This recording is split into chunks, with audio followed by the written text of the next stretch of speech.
Le radar l'avait capté comme une fente d'intention traversant l'écran. À 25 milles des côtes vénézuéliennes, un petit contact rapide fendait les Caraïbes comme une mèche allumée, sans AIS, avec une signature minuscule et un sillage qui promettait des ennuis. À bord du destroyer américain, les têtes se tournèrent pour vers le centre d'information de combat et le ton de la voix de l'opérateur se durcit. « Bogey, relèvement 247, distance 0,9, CPA inférieur à 1. Temps d'intersection 7 minutes. » Les chiffres restèrent suspendus comme un compte à rebours. Ce n'était pas un navire de plaisance. Les bateaux ne démarrent pas à des vitesses supérieures à celles d'une route, n'accélèrent pas pour brouiller les tracés radars et ne coupent pas leurs transpondeurs pour disparaître du suivi civil. À première vue, cela ressemblait à un go fast, coque en fibre, 3 hors-bord, silhouette grossière sous le soleil. Mais pour les observateurs de quart, il se lisait comme un outil cinétique, assez rapide pour combler la distance, assez imprévisible pour qu'une collision paraisse un accident et assez téméraire pour qu'une seule erreur transforme une action d'application de la loi en incident international. Le protocole fut immédiat. Appel de passerelle à passerelle, anglais puis espagnol, net, formel et répété jusqu'à ce que l'onde ne renvoie plus que du statique. Le silence revint. Le silence en mer est rarement innocent. L'équipe enregistra tout, marqua la piste avec des horodatage et ajusta la matrice des ROE.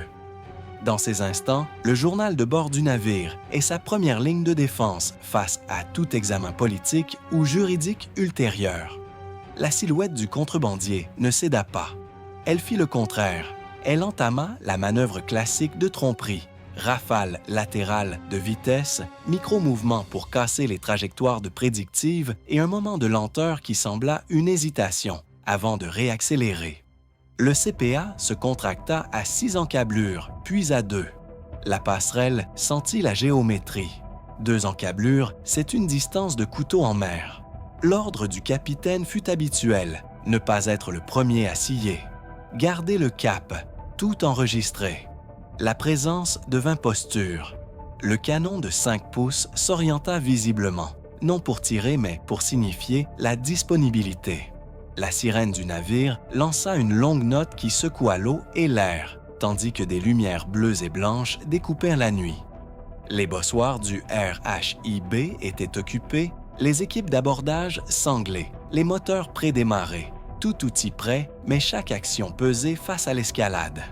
Pendant ce temps, les autres couches de réponse du destroyer bougeaient comme un organisme bien huilé. Les opérateurs de guerre électronique balayèrent le spectre à la recherche d'émissions. Tout radar actif, toute communication pouvant trahir une origine ou un lien de guidage.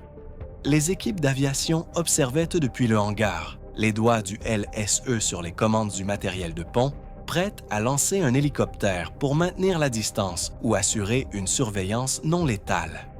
Le service de communication transmit un paquet complet de capteurs au commandement supérieur.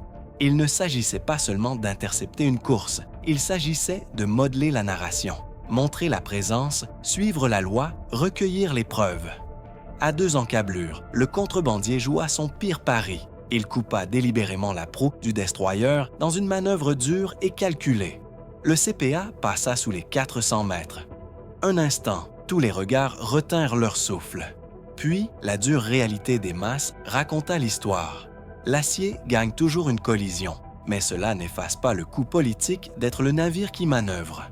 Le capitaine opta pour une pression calibrée, une série de signaux d'escalade. Lumière, sirène, un avertissement radio diffusé à tout le trafic proche, destiné à forcer un choix sans tirer un coup de feu. Le contrebandier, confiant ou désespéré, maintint l'accélérateur enfoncé. Les Caraïbes bouillonnaient sous 2 formes de détermination très différentes et les secondes devinrent des décisions. L'horloge ne pardonnait pas, CPA sous les 200 yards. Le Go Fast défiait le destin à plein régime et le destroyer américain s'apprêtait à répondre avec hélicoptère et résolution. À cette distance, une collision n'est pas un frottement, c'est un point de rupture. L'acier ne pardonne pas la fibre. Tous sur la passerelle sentaient la géométrie dans leurs os. Soutenez les marins qui risquent tout pour que nous puissions vivre en paix. Abonnez-vous et partagez. Le capitaine parla une fois. Lancez le Seahawk, préparez le RHIB, enregistrez tout. Les équipes de pont bougèrent avec la rapidité de la routine. Les moteurs du MH-60 démarrèrent, les pales coupant l'air caribéen, l'écume jaillissant à la poupe. Ce n'était pas une attaque armée, c'était la présence devenue action. Le Seahawk monta à 200 pieds. Le Flair peignit le contact en signature d'yeux tenues chaudes. Moteur, mouvement frénétique de l'équipage et taches sombres où le carburant s'agitait. Les images furent scellées, transmises et projetées sur la chronologie du CIC. Puis vint la fusée éclairante au magnésium, un point d'exclamation aérien traversant la proue du contrebandier. Non létal, mais sans équivoque. Arrêtez-vous. Le Go Fast appuya à fond. La vitesse dépassa les 40 nœuds, les 3 hors-bord hurlant et le sillage explosant comme du sel lancé dans l'air. Le pilote jouait avec le fil du rasoir. Le Seahawk monta en envoyant un signal direct et visible. 2 impulsions de laser vert sur la coque. Non pour aveugler quelqu'un, mais pour rendre la menace impossible à ignorer. En bas, le RHIB fut mis à l'eau depuis ses bossoirs. Le barreur prit un angle d'interception parfait, moteur à fond, la proue bondissant sur la houle. À présent, le contact était cerné en 3 dimensions, coque d'acier, rotor au-dessus et équipe d'abordage refermant la distance. Le contrebandier fit une manœuvre désespérée, coupant à nouveau la proue du destroyer à moins de 150 yards. Pour un touriste, cela aurait semblé une bravade insensée. Pour les marins, c'était une menace directe, une seule erreur, et le destroyer aurait balayé la fibre de sa coque. Le chaos flirta avec le désastre. À un moment, le Go Fast prit la vague trop à la limite. La coque s'enfouit et le bateau faillit chavirer. Les cris au gouvernail résonnèrent dans le CIC. La respiration sur la passerelle se fit plus courte. Le RHIB garda la ligne, professionnel et imperturbable, la proue prête à bloquer toute échappée. Le Seahawk tournait bas, enregistrant tout, son opérateur capteur notant chaque micro-accélération et chaque brûlure de carburant. Il jouait aux échecs à 40 nœuds. Un seul mouvement séparait la catastrophe. Le temps et les ressources jouaient contre le contrebandier. Les niveaux de carburant, le ton des moteurs et la fatigue de l'équipage se lisaient dans les capteurs électro-optiques. Le pilote vivait de témérité. Ses options s'amenuisaient seconde après seconde. Le capitaine et l'équipe de corps passaient en parallèle la liste légale. Matrice d'usage de la force, échelle d'escalade, cause probable, car il ne s'agissait pas seulement d'une interception. C'était un titre potentiel, un risque diplomatique et une épreuve de retenue. Quand le contrebandier tomba dans le sillage du RHIB, l'écume éclaboussa les coques et les coques de fibres effleurèrent les boudins gonflables. L'officier de quart du destroyer déclara la situation à voix haute. Navire non coopératif. Intention hostile présumée. ROE, escaladé autorisé. Le CIC enregistra la décision. Ce n'était plus une poursuite laissée à s'épuiser d'elle-même. C'était un pari délibéré et dangereux qui exigeait une réponse décisive. Les secondes s'égrenaient comme un métronome marquant le pire des scénarios. CPA en dessous de 200 yards. Le Go Fast continuait de réduire la distance, assez téméraire pour transformer une simple interdiction en catastrophe potentielle. Sur la passerelle, la voix du capitaine fut basse mais absolue. Seahawk en vol, RHIB à l'eau. Enregistrer et maintenir. Nul ne se réjouit. Le professionnalisme remplaça l'adrénaline. Le MH-60 démarra et s'éleva, les pales vaporisant le sel en une ligne blanche.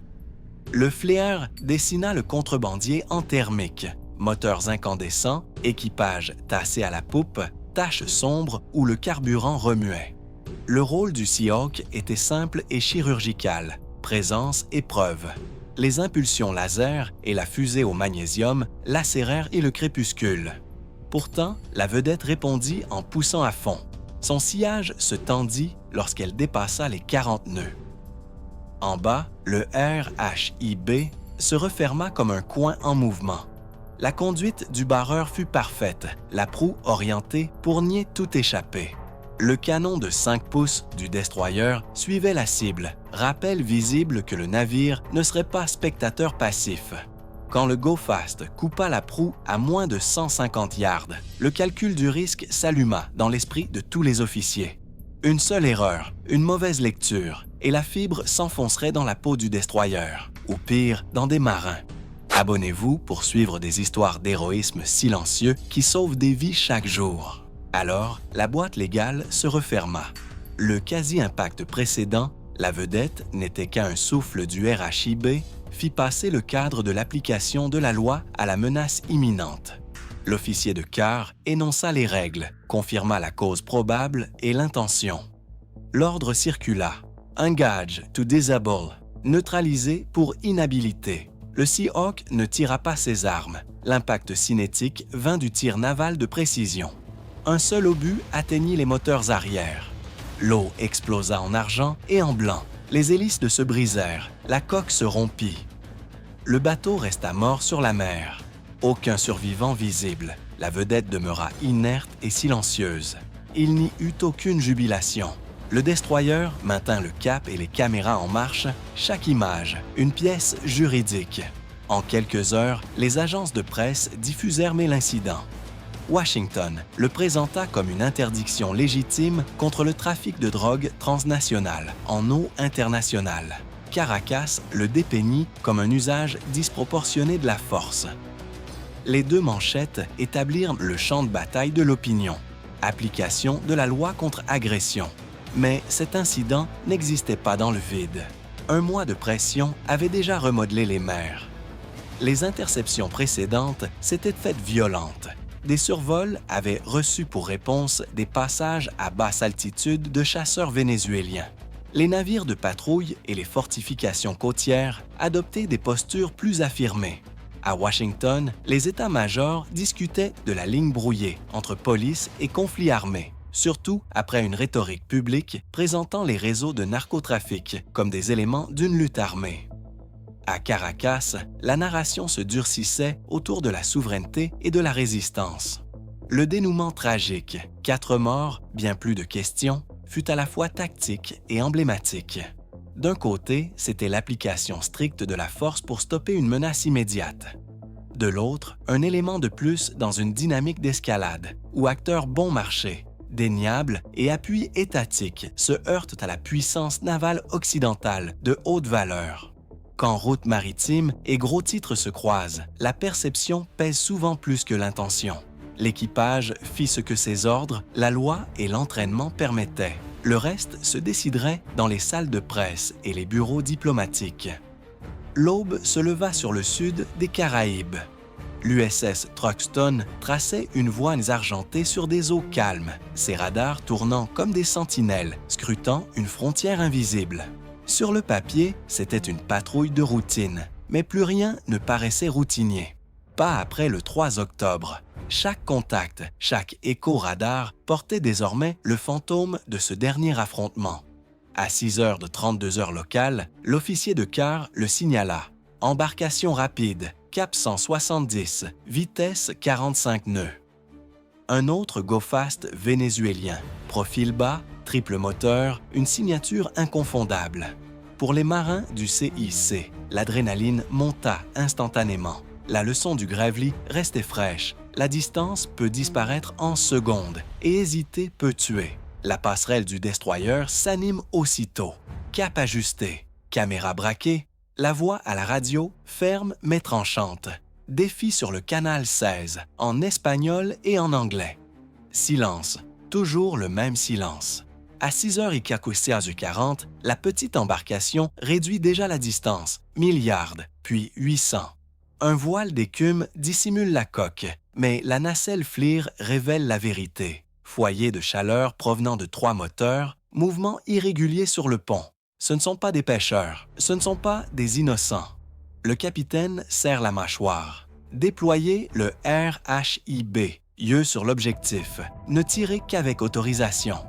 La vedette RHIB frappe la mer avec violence, tranchant les vagues. 2 marins tiennent leurs fusils, balayant l'horizon tandis qu'ils accélèrent.